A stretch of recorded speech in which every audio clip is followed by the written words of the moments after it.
Bienvenue dans cette édition spéciale du Easy Halloween. Aujourd'hui, Yveline et moi-même allons vous raconter des légendes. Mais pas des légendes que tout le monde a déjà entendues, des légendes internationales. Aujourd'hui, nous allons parler des légendes du plat pays, de la Belgique. La Belgique, le pays du chocolat, des frites, de la bière. C'est bon, on a compris. Ok. Poursuivre, s'il te plaît. D'accord. Première légende urbaine. Il était une fois, au cœur des Ardennes belges, le château de la Roche en Ardennes. Un lieu imprégné d'histoire et de mystère, qui mélange amour, vengeance et un pacte avec le diable. Au sein du château, une grande effervescence régnait. Le sire de la Roche avait organisé un grand tournoi pour trouver un époux pour sa fille unique, Berthe, une belle héritière aux yeux envoûtants et profonds. Le chevalier qui triompherait dans ce tournoi aurait l'honneur de prendre la main de Berthe et l'accès à sa riche dot et au pouvoir. Cependant, le comte de Montaigu fut le seul à se présenter au château. Les festivités débutèrent et l'atmosphère se chargea de tension.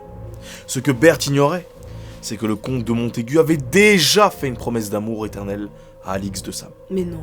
Un gros charron, en somme. Lui, c'est peut-être un charreau, c'est peut-être un liqueur de gonzesse, mais À quelques minutes du début du tournoi, un mystérieux chevalier fit une entrée spectaculaire dans le château. Son armure étincelait dans les rayons du soleil, mais son visage était dissimulé sous un casque. Il se mit en travers du comte de Montaigu et le défia. Après avoir évité toutes les attaques de Montaigu, d'un coup de grâce, le mystérieux chevalier trancha la gorge du comte. Silence dans l'assemblée. Après cette victoire, les deux amants, Berthe et le mystérieux chevalier, furent conduits en haut du donjon pour célébrer leurs noces. Mais la joie ne fut que de courte durée. Le lendemain matin, le sire de la Roche vint constater le bonheur des nouveaux époux. Mais il découvrit une scène macabre.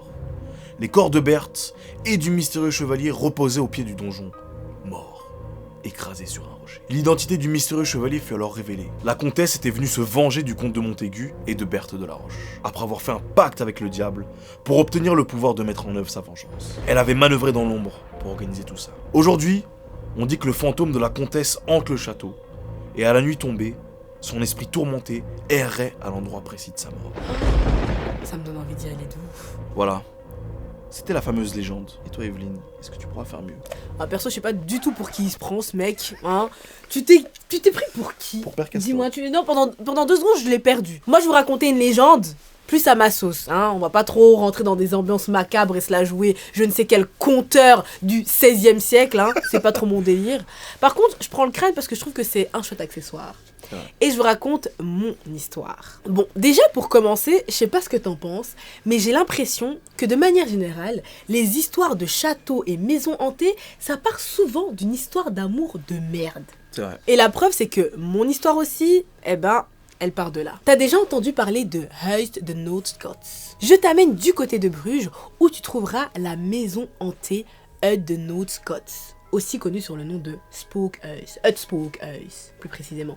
Au XXe siècle, cette maison était occupée par des religieuses et de l'autre côté se trouvait le monastère des Pères Augustins. On raconte que dans un passé lointain, les deux bâtiments étaient reliés par un passage souterrain. Mais les pères, eux, n'avaient pas besoin de ce couloir parce qu'ils allaient régulièrement jusqu'au couvent pour célébrer les messes et entendre les confessions. Donc, t'as capté, l'entente était plutôt bonne. Si bien qu'un jour, ça a voulu se pécho. Il y avait maintenant au couvent une belle jeune religieuse, Hortense Dupont, qui faisait sa probation et qui avait décidé d'entrer au couvent. Et un jeune prêtre, qui l'avait entendu se confesser, à plusieurs reprises d'ailleurs, tomba amoureux d'elle. Au début, il essaya de vaincre la tentation par la prière et la pénitence. Mais plus il pensait à elle, plus son désir d'être avec elle devenait fort. Alors qu'est-ce qu'il a fait ?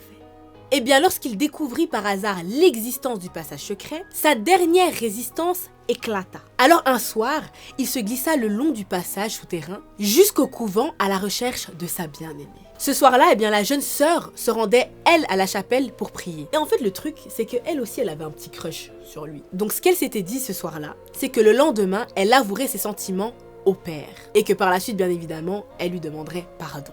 Elle se retrouva nez à nez avec le jeune prêtre qui lui dit « Viens avec moi, fuyons ensemble le monastère et commençons une nouvelle vie ensemble à deux. » Sur le moment même, la jeune sœur resta figée parce que choquée, elle était déchirée entre son amour pour lui et sa détermination à devenir une bonne religieuse. Alors sur le moment même, elle le repousse et lui dit « Revenez demain, Alors les jours passèrent, mais la jeune sœur n'arrivait pas à se décider. Le prêtre, lui, qui devenait de plus en plus amoureux, devint finalement tellement désespéré que son désir se transforma en colère. Oh, le rageux, quoi. Oh ouais, un vrai rageux, je te jure. Alors, une nuit, il la poignarda, prit son corps et s'enfuit avec elle. Super ambiance. Et aucune trace de lui ou d'elle n'a jamais été retrouvée. Quelque temps plus tard, à la tombée de la nuit, 2 personnages fantomatiques ont été vus errant autour du couvent, poussant des cris en larmes. Arrête, j'ai peur. Après cet étrange événement, les nonnes décidèrent de quitter la maison qu'elles croyaient alors ensorcelée. J'ai pas besoin de vous le dire, mais bien évidemment, les habitants de la ville propagèrent très rapidement la rumeur de la présence d'une silhouette féminine blanchâtre et d'un spectre aux allures de prêtre errant la nuit dans la maison vide. Et des centaines d'années plus tard, les nouveaux occupants de la maison affirment y voir régulièrement des fantômes. Ils engagent alors un médium qui entre en contact avec Hortense, qui lui avoue que leur amour était bien réciproque. La légende est donc définitivement établie. La nonne et le prêtre entraient la maison à la recherche de leur amour perdu. Alors dites-moi, est-ce que vous avez la folie aventureuse? Ça vous dirait d'aller visiter ces maisons hantées? Non. Non, Moi. moi si ça me dit. Moi je suis plutôt urbex, tout ça, bref.